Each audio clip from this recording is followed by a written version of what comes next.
Hello everyone, in this video we will discuss dhvani theory. और dhvani theory की बात करेंगे इसमें, और जिसको दिया है आनंदवर्धन जी ने। ध्वनि थ्योरी का मतलब होता है, अगर हम इसको इंग्लिश जो लिटरली मीनिंग होता है, ध्वनि मीन्स साउंड, इको जो प्रोड्यूस होती है, बोलते हैं ना ध्वनि। हिंदी में अगर कोई हिंदी मीडियम स्टूडेंट होगा तो समझ पाएगा। जो पॉल्यूशन वाला चैप्टर पढ़ते थे हम साइंस में, वहाँ पे बोलते थे ना नॉइज़ पॉल्यूशन को हिंदी में ध्वनि प्रदूषण। तो दैट ध्वनि मीन्स कि साउंड और इको जो भी आ रही है। अब ये जो थ्योरी है, जो ध्वनि थ्योरी है, ये आनंदवर्धन जी ने जो दी है, इसको डिस्कस करेंगे हम इस वीडियो में। तो इससे पहले जानना ज़रूरी है दैट जो ध्वनि थ्योरी है, इसको इंडियन एस्थेटिक्स से रिलेट किया गया है। और ये जो कंसेप्ट है वो अलेक्जेंडर वॉन ने दिया था एस्थेटिक्स का। और अगर हम बात करें एस्थेटिक का, the word aesthetic come from the Greek word जिसका नाम है एस्थेसिस। एस्थेसिस से आया है ये हमारा एस्थेटिक वर्ड्स, जिसका मीनिंग है सेंस। मीनिंग है कि इसके सेंस को, किसी भी चीज़ के सेंस को, परसेप्शन को, दूसरे के आइडियाज़ को, फीलिंग्स को, इमोशंस को, और यू कैन से दैट कि जो वो इंसान बोलना चाहता है, जो एक्सप्लोर करना चाहता है अपने इमोशंस को लेके, अपने फीलिंग्स को लेके, किसी कंटेक्स्ट को लेके, किसी पोएम को लेकर, किसी नोवेल को लेकर, करेक्टर को लेकर, जब ये सारा परसेप्शन और सेंस करते हैं, दैट इज़ कॉल्ड एस्थेटिक्स। और इसमें क्या क्या आ जाता है, इसके अंदर पोएम आ जाता है, ड्रामा आ जाता है, नोवेल आ जाता है। मतलब जो भी चीज़ें आप पढ़ते हैं या जो भी चीज़ें आप देखते हैं, आप उसके मीनिंग को, उसके आइडिया को, उसके परसेप्शन को समझते हैं, that is all called aesthetics.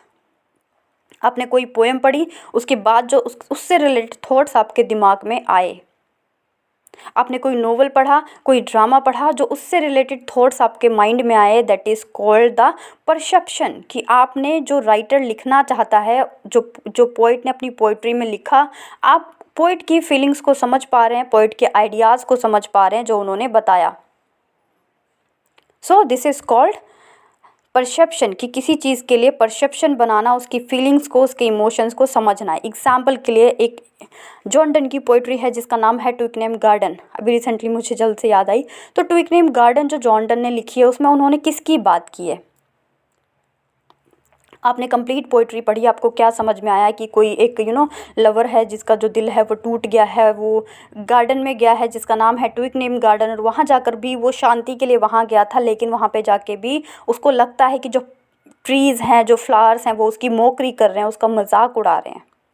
तो ये सब क्या है? ये पोइट के आइडियाज़ हैं, पोइट की फीलिंग्स हैं जो उन्होंने शेयर की पोएम के थ्रू, और आप उसको समझ रहे हैं। This is the example of that. Through poems, drama, novel, perform, ये सब चीज़ें क्या होती हैं? परफॉर्म होती हैं। और जो आर्टिस्ट का व्यू होता है, जो परसेप्शन को होता है, उसे हम समझते हैं। कौन समझता है? जो लिसनर होता है, जो व्यूअर होता है, जो उस चीज़ को देख रहा होता है, उस चीज़ को समझता है। ध्वनि theory enhance the beauty of poetry, novel, drama and provide pleasure to reader। इसका काम होता है कि रीडर को प्लेजर प्रोवाइड करना। और ध्वनि का यूज़ बेसिकली जो किया जाता है वो पोइट्री में किया जाता है। और रसा थ्योरी जो है आपका, रसा थ्योरी का जो यूज़ किया जाता है वो ड्रामा में किया जाता है। जैसा कि जब हमने रसा थ्योरी डिस्कस की थी, इसकी वीडियो प्लेलिस्ट में अपलोडेड है, और आपके एग्जाम पॉइंट ऑफ व्यू से भी इंपॉर्टेंट हो जाती है। 3 ही थ्योरीज इंपॉर्टेंट है, सफोटा थ्योरी, रसा थ्योरी और ध्वनि थ्योरी। सफोटा और रसा, ये दोनों थ्योरीज आपकी प्लेलिस्ट में अवेलेबल हैं, यू कैन सी, आपकी एग्जाम पॉइंट ऑफ व्यू से इंपॉर्टेंट है। सो जैसे कि रसा थ्योरी ड्रामा के लिए इंपॉर्टेंट होती है, सेम एज जो ध्वनि थ्योरी है वो पोइट्री के लिए इंपॉर्टेंट है। As I discuss to you all कि ध्वनि मीन्स साउंड और इको प्रोडक्शन जो प्रोड्यूस हो रहा है। आनंदवर्धना गिवन बाय, और ये जो आनंदवर्धना है ये कहाँ से बिलोंग करते हैं? He belongs from Kashmir. Kashmiri ये एक लिंग्विस्टिक है जिन्होंने इसको लिखा है, एक पोइट कह सकते हैं आप। और इनका एक वर्क, एक इनकी बुक थी जिसका नाम था ध्वन्यालोका। ध्वन्यालोका इनकी एक बुक थी जिसमें इन्होंने ये जो थ्योरी है, ध्वनि थ्योरी है, जिसमें इन्होंने इसे असेंबल किया है, इसे इसमें इम्पोर्टेंस दी है। You can say that dhvani theory कहाँ है? ध्वन्यालोका में है, ध्वन्यालोका बुक में है। It was published in 9th century. So आप देख सकते हैं ये कितनी पुरानी है, 9th सेंचुरी में ये पब्लिश हुई थी।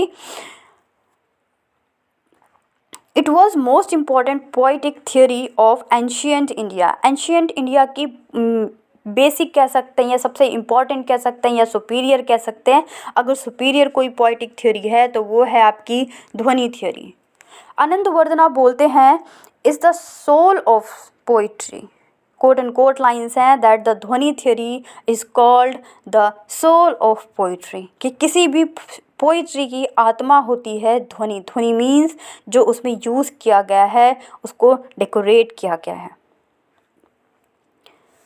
ध्वनि theory is modern psychologist theory.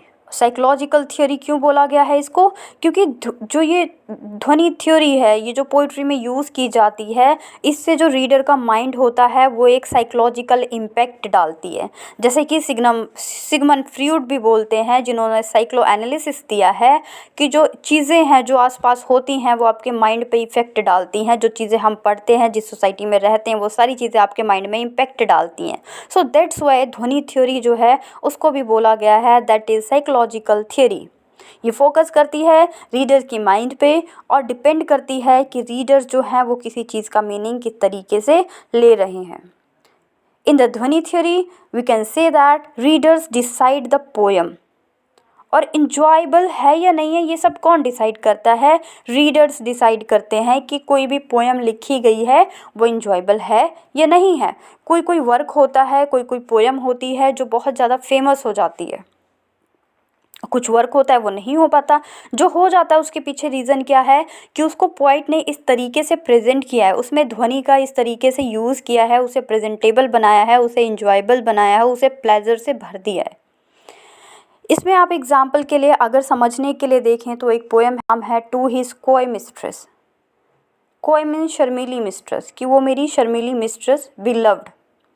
तो इसको क्या है, इसको बहुत प्रॉपर तरीके से असेंबल किया है। उन्होंने बोला है इस पोएम में कि अगर तुम चाहो तो मैं तुम्हें तब से प्यार कर सकता हूँ जब से फ्लड आई थी, और तुम मुझे कितने सालों तक मना कर सकती हो, और उसके बाद मैं तुम्हारे हर एक बॉडी पार्ट को, फोरहेड को 100 ईयर्स तक प्यार करूँगा, तुम्हारे ब्रेस्ट को 200 ईयर्स तक प्यार करूँगा, तुम्हारे बाकी बॉडी पार्ट्स को मैं 30 ईयर्स तक प्यार करूँगा। तो इतना करने के बाद ही I will decide to give you my heart और नॉट।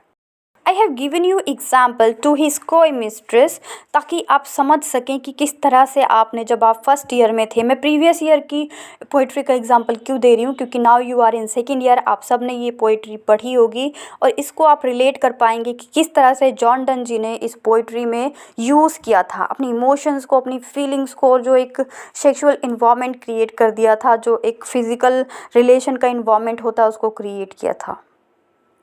आपकी अंडरस्टैंडिंग के लिए एक्सप्लेन किया मैंने इसे। According to Anandavardhana, poems enjoyable और कैन अंडरस्टेबल, जो पोएम है वो इंजॉयबल होनी चाहिए और अंडरस्टेबल होनी चाहिए। This is given by according to Anandavardhana by the readers. और किसके द्वारा होनी चाहिए? रीडर्स के द्वारा होनी चाहिए। और जो वर्ड्स हैं, मीनिंग्स हैं, एलिट्रेशन, सिमिली और जो हिडन मीनिंग्स हैं, ये सारा होना चाहिए किसी भी पोएम के अंदर। अब यहाँ पे अगर मैं एक दूसरा एग्जांपल दूँ, एग्जांपल्स मैं आपको सिर्फ समझाने के लिए दे रही हूँ कि जो आपकी पोएम थी Phulia, this is also bye John Donne. मैं जॉन डन का एग्जाम्पल इसलिए दे रही हूँ because he is the father of metaphysical poetry. और हर एक जो राइटर है, जो चेकर है, जो आपका पेपर भी चेक करेगा ना, उसको भी जॉन डन के बारे में सब कुछ पता है, एवरीथिंग। सो वहाँ पे उन्होंने क्या बोला है, फ्लिया की बॉडी से वहाँ पे हिडन मीनिंग दिया है कि जो उनका मैरिज बेड है, जो दोनों के ब्लड हैं, उनका जॉन डन का और उनकी बिलव्ड का जो ब्लड मिंगल्ड हो गया है, वो उन्होंने फ्लिया की बॉडी से दिया। उन्होंने कहा भी है it's not only flea, it's our marriage bed, तो वो उसे मैरिज बेड बोलते हैं। तो यहाँ पे क्या है, he presents the hidden meaning, वो जो उनकी हिडन डिज़ायर्स हैं वो प्रेजेंट करते हैं with the help of Phulia. और वही तो बोला है अकॉर्डिंग टू आनंदवर्धना जी ने, ये जो उनकी लाइंस हैं कि जो पोएम है वो इंजॉयबल होनी चाहिए, अंडरस्टेबल होनी चाहिए, और पोएम के अंदर क्या होने चाहिए, ऐसे वर्ड्स होनी चाहिए, मीनिंग होना चाहिए, एलिट्रेशन, सिमिली और एक हिडन आइडिया भी होना चाहिए। एग्जाम्पल्स आपको सिर्फ समझाने के लिए जो भी मैं पोइट्रीज़ के दे रही हूँ। People can understand any poetry, कोई भी पोइट्री तब समझेंगे जब उनका इंटेलेक्चुअल लेवल प्रॉपर होगा और सेंसिटिव होंगे। सभी जो कॉमन पीपल होते हैं, ज़रूरी नहीं है सभी समझ पाते हैं। अगर मैं बोलूँ when I make a video on Phulia, right. तो मैं नहीं समझ पाई कि इस लाइन्स में क्या दिया गया है, कि क्या बोलना चाहते हैं कि एक फ्लिया है, वो उसमें तुम्हारा और मेरा ब्लड है। आई कांट अंडरस्टैंड, बट जब इसको लिटरली पढ़ना शुरू करो, वर्ड मीनिंग के साथ ढूंढना शुरू करो, तो आपको समझ में आता है कि जो पोइट हैं वो क्या समझाना चाहते हैं। आई होप आपने भी इस पोएम का या कोई दूसरी पोएम जब आपने पढ़ी हो, तो कभी कभी होता है आपको नहीं समझ में आता, और जब उसको मीनिंग्स ढूंढते हैं, उसको 2-3 बार पढ़ते हैं, तब आपको समझ में आती है। इट मीन्स व्हाट, कि जब आप पोइट्री को तभी समझ पाएंगे जब आप सेंसिटिव होंगे उसको लेकर, उसके वर्ड्स को सर्च करेंगे, और जब आपका इंटेलेक्चुअल लेवल होगा, जो पढ़े लिखे लोग होते हैं, जो समझदार लोग होते हैं, वही पोइट्रीज़ को समझ पाते हैं। यू कांट एक्सपेक्ट कि जो लोग लेबर होते हैं, जो घर बनाते हैं, जो सब्ज़ी बेचते हैं, वो आपकी कोई भी पोइट्री समझ सकते हैं। अब सोचो, आपको लगता है कि जॉन डन की कोई भी पोइट्रीज़, या एंड्रयू मार्बल की कोई भी पोइट्रीज़, या शेक्सपियर का चौसर की कैंटरबरी टेल है, जो नन प्रेस टेल है, ये क्या कोई सब्जी बेचने वाला जो वेंडर्स होते हैं, ये कोई समझ सकता है? ये फिर आप इमेजिन करते हैं कि कोई जो घर का कंस्ट्रक्शन कर रहा है, जो घर बनाने का काम करता है, वो इस पोइट्री को समझ सकता है? नो, बिकॉज इसमें इंसान का जो रीडर होते हैं उनका सेंसिटिव होना, और जो उनका इंटेलेक्चुअल लेवल है, जो उनका दिमाग है, उसका इस एजुकेशन फील्ड से होना, या इंटेलेक्चुअली सोचना बहुत इंपॉर्टेंट होता है। And right now also I am giving the example, you will not going to quote in your answer, ये सिर्फ आपको समझाने के लिए। It is supported by Abhinav Gupta, और ये जो थ्योरी है, ध्वनि थ्योरी है, इसको सपोर्ट किया था अभिनव गुप्ता जी ने। ध्वनि इज़ क्रिएटेड बाय पदा। बोला जाता है कि वाई ध्वनि इज़ यूज्ड इन, कि ध्वनि को क्यों यूज़ किया जाता है। तो इसके कुछ रीजंस हैं कि ध्वनि को क्यों यूज़ किया जाता है किसी भी पोइट्री के अंदर। पहला है conveying conventional meaning, articulation of sound, और कन्वेइंग सजेस्टिव मीनिंग। ये 3 ही रीजंस हैं जिसकी वजह से ध्वनि को यूज़ किया जाता है in the poetry.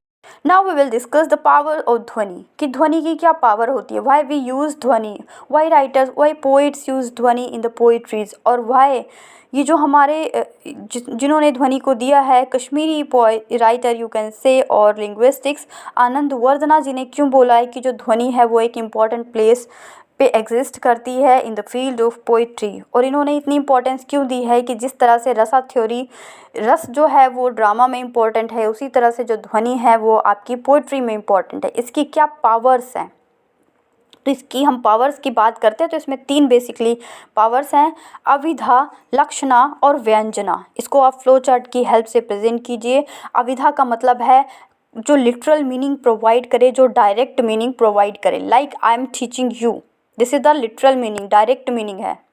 You are listening me, this is also a example of direct meaning, बिल्कुल डायरेक्ट मीनिंग निकल रहा है। जो लक्षणा है, इसका नेक्स्ट पॉइंट, लक्षणा मतलब जो आपको इनडायरेक्ट जो इसमें क्वालिटीज़ होती हैं, हिडन मीनिंग को आपको सर्च करना पड़ता है। जैसे कि मैंने अभी कुछ पोइट्रीज़ का एग्जांपल दिया, आप उसमें देखते हैं कि एक हिडन मीनिंग प्रेजेंट होता है। व्यंजना, व्यंजना में क्या होता है, इसके अंदर जो आपके पोइटिक जो मेटाफिजिकल होती हैं, सिमिलीज होती हैं, सजेस्टिव मीनिंग्स होती हैं, ये जो आप जिस तरह से उसको प्रोड्यूस करते हो अपने सेंटेंस को, वो सारा इसके अंदर आ जाता है। नाउ द टाइप्स ऑफ ध्वनि, ध्वनि कितने टाइप्स की होती हैं, इसको भी फ्लो चार्ट की हेल्प से कंप्लीट कीजिए। तो ये कितने टाइप्स की होती हैं, ये भी बेसिकली 3 टाइप्स की होती हैं, ध्वनि भी। और you can mark this point in the starting of the answer, कि ध्वनि के टाइप्स को डिस्कस करेंगे, वहाँ पे भी आप इसको मार्क कर सकते हैं। पहली है इसकी वास्तु ध्वनि, नेक्स्ट है इसकी अलंकारा ध्वनि, और थर्ड है इसकी रसा ध्वनि। वास्तु ध्वनि जो आपकी रियल फैक्ट से रिलेटेड होती है, और वो रियल फैक्ट किसी भी चीज़ का हो सकता है, वर्ल्ड को लेके हो सकता है, नेचर को लेके हो सकता है, ह्यूमन बीइंग को लेके हो सकता है, एनिमल को लेके हो सकता है। तो ये सब क्या है, बिल्कुल फैक्ट चीज़ों पे बेस करती है। अलंकारा ध्वनि, इसमें जो रियल फैक्ट्स हैं उनकी इमेज में कन्वर्ट हो जाए, जैसे कि जो रियल चीज़ें हैं वो इमेज में कन्वर्ट हो जाए। मतलब कि आप कह सकते हैं जब डायरेक्टली ना बोलकर कोई चीज़ इनडायरेक्टली बोली जाती है। अलंकारा, अलंकार जैसे आप हिंदी में पढ़ते हैं, सजावट के लिए दूसरे वर्ड्स का यूज़ करना, सिमिली का यूज़ करना, एलिट्रेशन का यूज़ करना। तो ये सब क्या है, नेक्स्ट इसका इंपॉर्टेंट है दैट इज़ रसाध्वनि। रसाध्वनि मतलब इसके अंदर जो फ्लेवर है, जो सेंटिमेंट्स ऑफ रीडर हैं, जो प्लेजर है, जो फीलिंग्स हैं, जो लव, इमोशन, इस तरह की जितनी भी चीज़ें हैं जो पढ़ने के बाद ह्यूमन माइंड में इवोक करती हैं किसी पोइट्री को लेकर, that is all called the रसाध्वनि।